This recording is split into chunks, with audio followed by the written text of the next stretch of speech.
سورۃ النساء بسم اللہ الرحمن الرحیم یا ایھا الناس اتقوا ربکم الذی خلقکم من نفس واحدۃ وخلق منها زوجها وبث منهما رجالا كثيرا ونساء واتقوا اللہ الذی تساءلون به والارحام ان اللہ کان علیکم رقیبا۔ سورۃ النساء عورتوں سے متعلق سورت ہے۔ قرآن مجید میں کوئی سورت الرجال نہیں، مردوں کے نام کی کوئی سورت نہیں۔ جہاں تک مومنون وغیرہ کا تعلق ہے تو اس میں مرد عورتیں سبھی شامل ہیں۔ اے لوگو ڈرو اپنے رب سے جس نے تمہیں ایک جان سے پیدا کیا، یعنی آدم علیہ السلام سے، اور اسی سے اس کا جوڑا بنایا، یعنی حوا کو انہی سے پیدا کیا، اور ان دونوں سے بہت سے مرد اور عورتیں دنیا میں پھیلا دیے۔ آبادی بڑھتی چلی جا رہی ہے پلانٹ، اور یہ سب آدم کی اولاد ہیں۔ اور اللہ سے ڈرو جس کے واسطے سے تم ایک دوسرے سے سوال کرتے ہو، اپنے حقوق مانگتے ہو، اور رشتوں کو کاٹنے سے بھی ڈرو، بے شک اللہ تم پر نگران ہے۔ تو یاد رکھیے اپنے اوپر رب کا تقوی لازم کر لینا چاہیے۔ تقوی ہر کام کی بنیاد ہے۔ آپ صلی اللہ علیہ وسلم نے ابو سعید خدری سے کہا تھا، میں تجھے اللہ سے تقوی کی وصیت کرتا ہوں کیونکہ وہ ہر نیکی کی جڑ ہے۔ تقوی ہوگا تو عورتوں کے حقوق بھی ملیں گے، تقوی ہوگا تو یتیموں کے حقوق بھی ملیں گے، کمزوروں کے حقوق بھی ملیں گے، تمام انسانوں کے ساتھ خیر خواہی کی جائے گی۔ وَآتُوا الْيَتَامَىٰ أَمْوَالَهُمْ، اور یتیموں کے مال ان کے حوالے کر دو، یعنی جب وہ بالغ ہو جائیں۔ اور تم اپنے ناپاک مال کو ان کے عمدہ مال سے تبدیل نہ کرو، یعنی اپنا گھٹیا مال ان کے اچھے مال سے مت بدل لو، یعنی ان کو وراثت میں جو کچھ ملا ہے اگر تم اس کے ذمہ دار ہو، یعنی اس کی حفاظت کر رہے ہو، تو یہ نہیں کہ اپنی خراب چیزیں ان کے مال میں رکھ دو اور ان کی اچھی چیزیں اپنے مال میں بدلے میں رکھ لو، اور نہ ان کے مال کو اپنے مال کے ساتھ ملا کے کھا جاؤ کہ پتہ ہی نہ چلے کسی کو۔ یقیناً یہ بہت بڑا گناہ ہے، اور اس سے کون بچے گا کہ یتیم کا مال نہ کھائے اور اس کی حفاظت کرے، جب تک بڑا ہو جائے پھر اس کے حوالے کرے، وہی جس کے اندر تقویٰ ہے، جو اللہ سے ڈرتا ہے۔ رسول اللہ صلی اللہ علیہ وسلم نے فرمایا، اپنے یا کسی دوسرے کے یتیم بچے کی پرورش کرنے والا میں اور جنت میں وہ اس طرح ہوں گے بشرطے کہ وہ اللہ سے ڈرتا ہو۔ تو امام مالک نے شہادت والی اور درمیانی انگلی سے اشارہ کر کے بتایا کہ ساتھ ساتھ ہوں گے۔ تو اب وہ عورتیں جو یتیم بچے پالتی ہیں وہ بھی اس حکم میں شامل ہیں۔ اور اگر تمہیں خوف ہو کہ تم یتیم لڑکیوں سے انصاف نہ کر سکو گے تو دوسری عورتوں میں سے جو تمہیں پسند آئیں 2 اور 3 اور 4 سے نکاح کر لو۔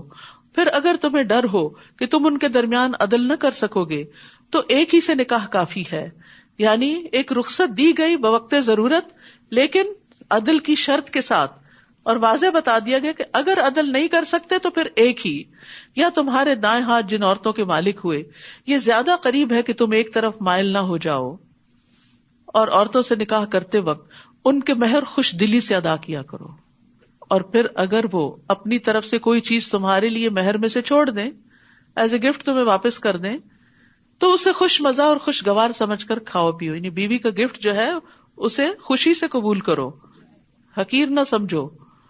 اور تم نادان یعنی یتیم بچوں کو اپنے مال مت دو، جب بچے چھوٹے ہونے اپنی منی مینجمنٹ نہ آتی ہو تو ان کے حوالے مت کرو، جنہیں اللہ نے تمہارے لیے قیام زندگی کا ذریعہ بنایا ہے، یعنی مال جو ہے وہ زندگی کو قائم رکھنے کا ذریعہ ہے، ضروریات پوری کرنے کا، اور انہیں تم اس میں سے کھلاؤ اور پہناؤ اور ان سے اچھی بات کہتے رہے، جب وہ مطالبہ کریں، جب وہ غصے کا اظہار کریں، دے دیں ہمارے مال، ہم بس خود ہی اس کو دیکھ لیں گے، تو ان کو پیار سے سمجھاتے رہو، ان کی ضروریات اس میں سے پوری کرتے رہو، لیکن اس وقت ان کے حوالے کرو جب وہ سمجھدار ہو چکے ہوں۔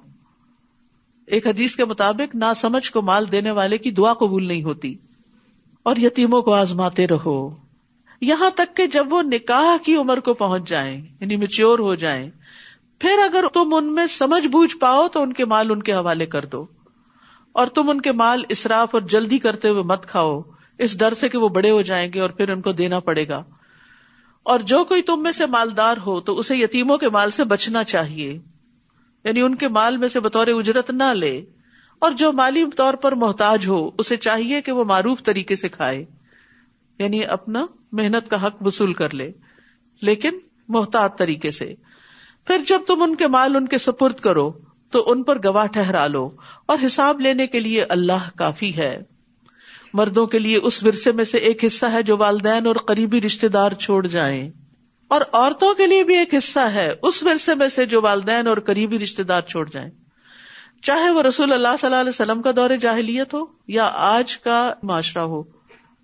عورتوں کے حقوق مارے جاتے ہیں، اور خاص طور پر ان کو وراثت میں سے نہیں دیا جاتا کہ ان کی شادی پہ اتنا خرچ ہو گیا تھا، ان کی تعلیم پہ اتنا خرچ کر دیا تھا، اب باقی سب کچھ بیٹوں کا ہے. نہیں، عورتیں یعنی لڑکیاں بھی اس میں شریک ہیں جو والدین اور قریبی رشتے دار چھوڑ جائیں.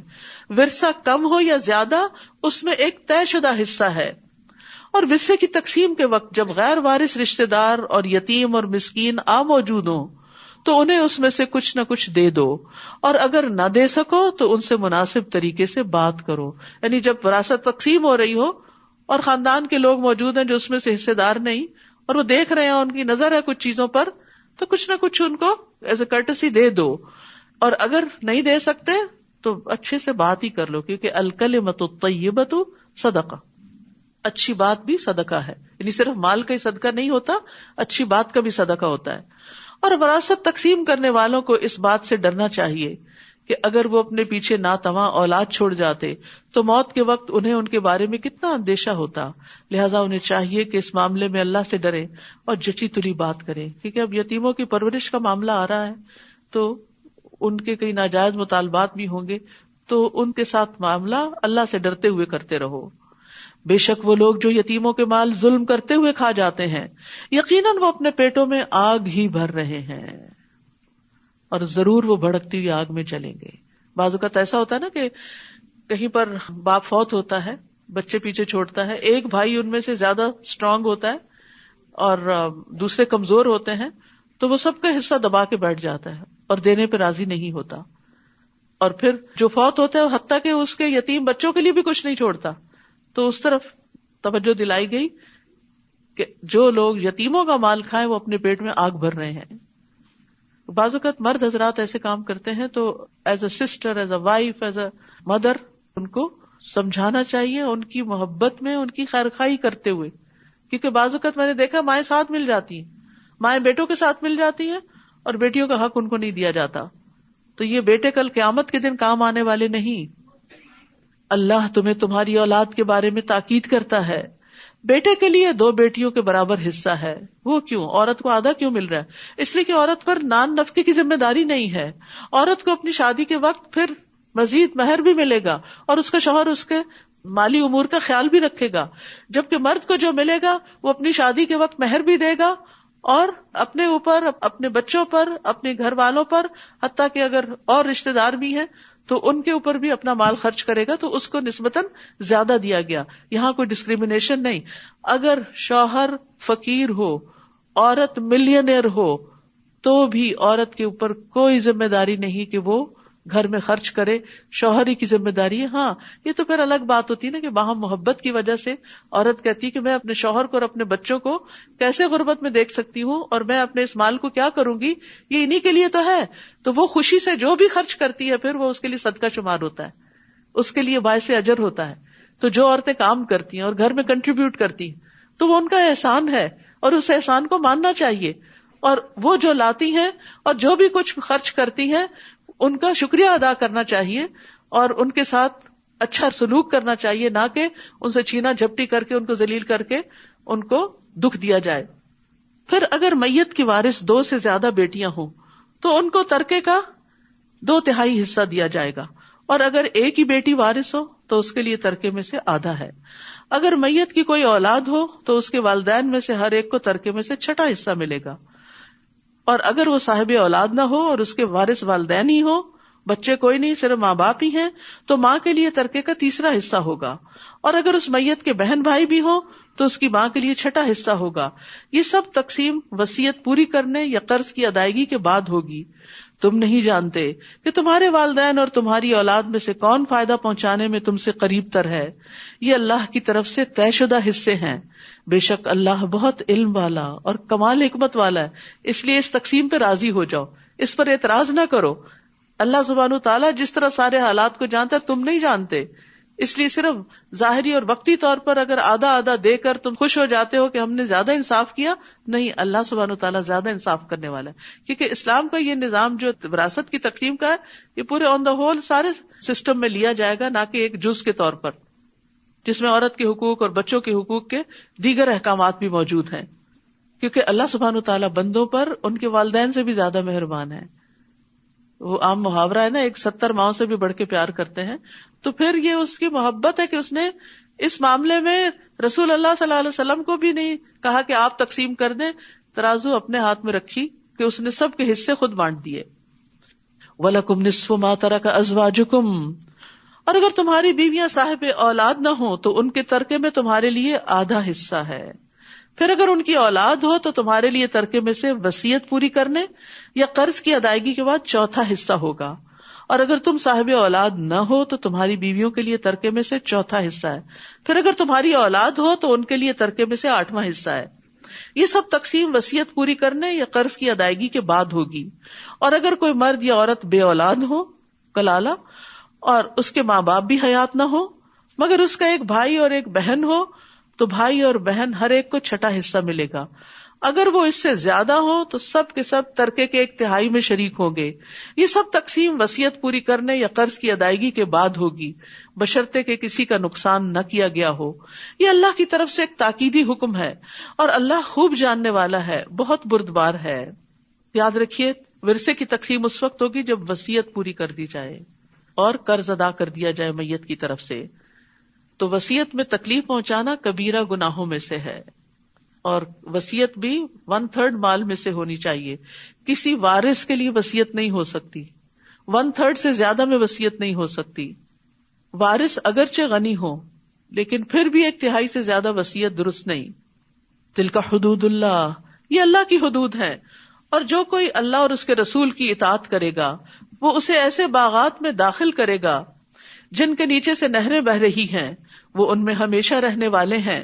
اور یہ بہت بڑی کامیابی ہے. یہ ہے اصل کامیابی کہ ہمیشہ کی کامیابی.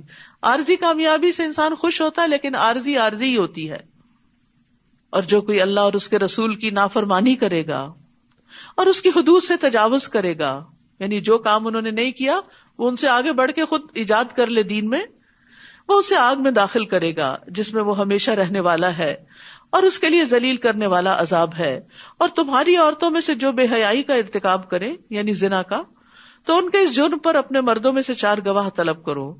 یعنی ایسے نہیں کہ کوئی بھی الزام لگا دے تو پکڑ لو، پھر اگر وہ گواہی دے دیں تو سزا کے طور پر ان عورتوں کو گھروں میں روک رکھو، کیونکہ یہ خرابی باہر جانے سے ہوئی تو پھر باہر نہ جانے دو یہاں تک کہ موت انہیں آ لے یا اللہ ان کے لیے کوئی اور راستہ بنا دے. یہاں پر زنا کے لیے لفظ فاحشہ استعمال ہوا کیونکہ اس کی برائی کھلی برائی ہے. اور تم میں سے جو 2 مرد اس برائی کا ارتکاب کرے تو ان دونوں کو ایذا دو، پھر اگر وہ دونوں توبہ کر لیں اور اصلاح کر لیں تو ان سے اعراض برتو. بے شک اللہ بہت توبہ قبول کرنے والا، نہایت رحم کرنے والا ہے. کیونکہ مردوں کو تو گھر میں رکھنے کا فائدہ نہیں، کیونکہ ان کا تو دائرہ کار ہی باہر ہے.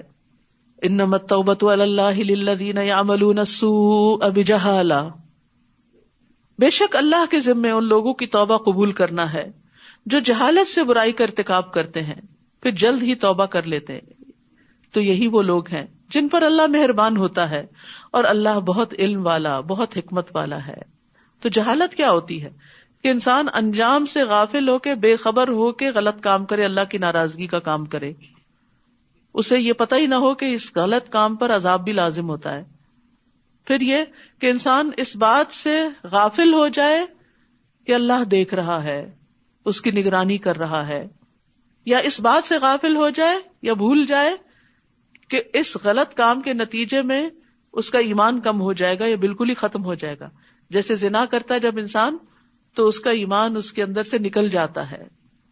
اور ان لوگوں کے لیے توبہ قبول نہیں ہوتی جو برے عمل کرتے رہتے ہیں یہاں تک کہ جب ان میں سے کسی ایک کو موت آتی ہے وہ اس وقت کہتا ہے بے شک میں اب توبہ کرتا ہوں. اور نہ ہی توبہ ان لوگوں کے لیے ہے جو کفر کی حالت میں مر جاتے ہیں. یہی لوگ ہیں جن کے لیے ہم نے دردناک عذاب تیار کر رکھا ہے. تو یاد رکھیے، جو توبہ نہیں کرتا وہ معاف نہیں کیا جاتا. اور موت کے وقت جب نزع کی کیفیت طاری ہو جائے، موت کے فرشتے نظر آنے لگے، سانس گلے میں اٹک جائے، اس وقت بھی توبہ قبول نہیں ہوتی. ہاں، اس سے پہلے بیماری میں کوئی توبہ کرے تو توبہ ہو جائے گی. پھر سورج کے مغرب سے طلوع ہونے کے بعد توبہ قبول نہیں ہوگی. پھر فرمایا یا ایھا الذین آمنو، اے لوگو جو ایمان لائے ہو، تمہارے لیے حلال نہیں کہ تم زبردستی بیوہ عورتوں کے وارث بن بیٹھو. دور جاہلیت میں یہ تھا کہ جب شوہر فوت ہوتا تو عورت کو اسی گھر میں رہنا ہوتا ہمیشہ کے لیے، اس کو چھوڑتے نہیں تھے. کبھی اس کے بیٹے اس سے شادی کر لیتے، کبھی اور اپنی مرضی سے، لیکن اس کو جانے نہیں دیتے تھے. تو اس سے منع کیا گیا. اور نہ ہی یہ حلال ہے کہ ناپسند ہونے کے باوجود انہیں اس لیے روک رکھو کہ تم نے انہیں جو مہر دیا ہے اس کا کچھ حصہ واپس لے لو، کہ وہ کھلا لے اور تمہیں مہر نہ دینا پڑے، سوائے اس کے کہ وہ کھلی بے حیائی کا ارتکاب کرے، اور ان کے ساتھ بھلے طریقے سے گزر بسر کرو. پھر اگر تم انہیں ناپسند کرو تو ہو سکتا ہے کہ ایک چیز تمہیں ناپسند ہو اور اللہ اسی میں بہت سی بھلائی ڈال دے. تو یہاں پر عورتوں کو اچھے طریقے سے رکھنے کا حکم دیا گیا ہے. وَعَاشِرُوهُنَّ بِالْمَعْرُوفِ. اور اگر تمہیں بیوی کی کوئی عادت پسند نہیں بھی تو ہو سکتا ہے کہ ایک چیز تم ناپسند کرو اور اللہ سبحانہ وتعالیٰ اسی میں سے خیر نکال دے. یعنی یہ خاص کانٹیکس میں یہ آیت نازل ہوئی ہے، لیکن زندگی میں بہت سی چیزیں ہوتی ہیں. کبھی کوئی بات پسند نہیں آتی، کبھی کوئی فیصلہ پسند نہیں آتا، کبھی کوئی سفر پسند نہیں آتا، کبھی کوئی شادی کے بعد ہسبینڈ یا وائف میں سے دونوں ایک دوسرے کے لیے بوجھل ہو جاتے ہیں، کبھی سسرال والے پسند نہیں آتے، کبھی کوئی خریدی ہوئی چیز، کوئی پراپرٹی پسند نہیں آتی. کتنی ہی چیزیں ہیں جو انسان کو ناپسند ہو سکتی. تو ایسا نہیں کہ انسان اس ناپسند کو اپنے اوپر مسلط کر لے، اس کو ٹھیک کرنے کی کوشش کرے، اس میں تبدیلی کی کوشش کرے. لیکن کچھ چیزیں تبدیل ہو کے نہیں دیتی. آپ نے گھر خرید لیا، اب اس میں کچھ بنیادی نقص ہیں، اب آپ اوپر سے ٹھیک کرتے رہتے ہیں لیکن ہر دوسرے دن اسی مشکل میں پڑے رہتے ہیں، الا یہ کہ آپ بہت بڑا خرچہ کریں اور ریکنسٹرکٹ کریں اس کو. تو اسی طرح کئی چیزیں ایسی ہوتی ہیں کہ جس میں انسان کو اس کی اصلاح کے لیے بہت بڑی ایفرٹ چاہیے ہوتی ہے، لیکن وہ نہیں کر پاتا، تو پھر اس پہ صبر کر جائے اور اس کی خیر دیکھے. کیونکہ بعض لوگ آپ کی زندگی میں بڑے ڈیفیکلٹ ہوتے ہیں، تو یہ ڈیفیکلٹ لوگ بھی دراصل آپ کو اپنی اوقات یاد دلاتے ہیں. وہ بھی آپ کو یہ بتاتے ہیں کہ آپ کون ہیں اور کتنے پانی میں ہیں. یا پھر یہ ہے کہ انسان اپنی غلطیوں کو یاد کرنے لگتا ہے. مثلا بچوں میں سے کوئی بہت ستاتا ہے تو انسان اپنے بچپن کی زیادتیاں یاد کرنا شروع کر دیتا ہے، پھر اپنی توبہ کرتا ہے، پھر والدین سے معافی مانگتا ہے، پھر ان سے حسن سلوک کرتا ہے. وہ فوت ہو چکے ہیں ان کے لیے صدقہ خیرات کرتا ہے کہ یار اب ہم نے اپنے ماں باپ کے ساتھ انجانے میں، جہالت میں، ناسمجھی میں زیادتیاں کی، اب ہماری اولاد ہمیں ناکو چنے چبا رہی ہے، یا اللہ ان کو ہدایت دے دے، ہمارے ان گناہوں کو معاف کر دے جن کی سزا ایک طرح سے ہمارے سامنے ہے، تاکہ دنیا میں ہی صفائی ہو جائے. تو بہرحال یہاں جس خاص کانٹیکس میں آیت ہے وہ شوہروں کو حکم ہے کہ وہ بیویوں کو اچھے طریقے سے رکھیں، ان کا حق مہر دیں، ان کا نان نفقہ دیں، ان کے سامنے بغیر کسی غلطی کے خواہ مخواہ منہ بسور کے نہ رکھیں، باتوں میں اپنائیت اختیار کریں، سختی نہ کریں، تند خو نہ ہوں، اور اپنی بیوی کے علاوہ کسی اور عورت کی طرف رجحان نہ کریں. یعنی اپنی بیوی کو چیٹ نہ کریں، کیونکہ عورت کے لیے سب سے زیادہ تکلیف دہ یہ بات ہو جاتی ہے، اس کو اپنا زیور، کپڑا، کھانا، گھر، اولاد، ہر چیز بھول جاتی ہے جب اس کا شوہر اس کو چھوڑ کر کسی اور کی طرف متوجہ ہو جاتا ہے، کوئی اور زیادہ اس کی زندگی میں امپورٹنٹ ہو جاتا ہے. تو اس لیے اچھے سلوک میں یہ بھی ہے کہ وہ اپنی بیوی کے ساتھ فیتھ فل رہے، خود کھائے تو اسے بھی کھلائے، خود پہنے تو اسے بھی پہنائے، چہرے پہ نہ مارے، گالی نہ دے، کبھی الگ کرنے کی ضرورت ہو تو اپنے گھر سے نہ نکالے. رسول اللہ صلی اللہ علیہ وسلم نے فرمایا، ایمان کے لحاظ سے کامل مومن وہ ہے جو اخلاق میں سب سے اچھا ہے، اور تم میں سے بہتر وہ شخص ہے جو اپنی بیویوں کے لیے اخلاقی لحاظ سے بہتر ہے. اور اگر تم ایک بیوی کو بدل کر اس کی جگہ دوسری بیوی لانے کا ارادہ کر لو، بعض اوقات نہیں بنتی تو تبدیلی کی ضرورت پیش آ جاتی، تو ہمارا دین فلیکسیبل ہے کہ جینوئن ریزنز میں روک کے ہی مت رکھو اور زیادتیاں مت کرتے رکھو، پھر اس کو فارغ کرو تو پھر دوسری دفعہ گھر بسا لو. اور تم نے ان میں سے ایک کو ڈھیروں مال دے رکھا ہے، یعنی جس کو رخصت کر رہے ہو اس کو لاکھوں دیے ہوئے ہیں، تو اس میں سے کچھ بھی واپس نہ لو. ہیروں کی انگوٹھیاں واپس نہیں لینی، اب وہ اسی کے ساتھ جائیں گی. کیا تم بہتان لگا کر اور کھلے گناہ سے دیا ہوا مال واپس لوگے؟ یعنی اس پہ الزام لگا کے اس سے مال لوگے؟ اور تم اس مہر کو یا مال کو، یہ تحفے تحائف کو کیسے واپس لے سکتے ہو، حالانکہ تم میں سے بعض سے صحبت کر چکا، یعنی جسمانی تعلق قائم ہوا، انٹیمیسی ہوئی، محبت پیار ہوا، اور وہ عورتیں تم سے پختہ عہد لے چکی. اور تم ان عورتوں سے نکاح نہ کرو جن سے تمہارے باپ نکاح کر چکے ہوں. باپ کی بیوی سے نکاح حرام ہے سوائے اس کے جو پہلے گزر چکا دور جاہلیت میں. یہ ایک بے حیائی کا کام اور قابل نفرت عمل ہے اور بہت ہی برا راستہ ہے. اس دور کے معاشرے کی جو خرابیاں تھیں ان کی اصلاح کی جا رہی ہے اور مزید بھی محرمات کا ذکر کیا جا رہا ہے. حرمت علیکم امہاتکم، اور کون سی عورتیں ہیں جن سے نکاح حرام ہے؟ تم پر حرام کر دی گئیں تمہاری مائیں، تمہاری بیٹیاں، تمہاری بہنیں، تمہاری پھپھیاں، تمہاری خالائیں، تمہارے بھائیوں کی بیٹیاں، تمہارے بہنوں کی بیٹیاں، تمہاری وہ مائیں جنہوں نے تمہیں دودھ پلایا ہو، تمہاری رضائی بہنیں، تمہاری بیویوں کی مائیں، تمہاری وہ بیٹیاں جو تمہارے زیر پرورش ہیں، تمہاری ان بیویوں میں سے جن سے تم دخول کر چکے ہو. پھر اگر تم نے ان سے دخول نہیں کیا تو تم پر کوئی گناہ نہیں کہ تم ان کی بیٹیوں سے نکاح کر لو. اور تمہارے ان بیٹوں کی بیویاں جو تمہارے اپنے پشتوں میں سے سگے بیٹے کی بیوی یعنی بہو، اور یہ بھی تم پر حرام ہے کہ تم دو بہنوں کو ایک نکاح میں جمع کرو سوائے اس کے جو پہلے ہو چکا سو ہو چکا. بے شک اللہ بہت بخشنے والا نہایت رحم کرنے والا ہے. وآخر دعوانا ان الحمد للہ رب العالمین. سبحانک اللہم وبحمدک اشہد ان لا الہ الا انت استغفرک واتوب الیک. السلام علیکم ورحمۃ اللہ وبرکاتہ.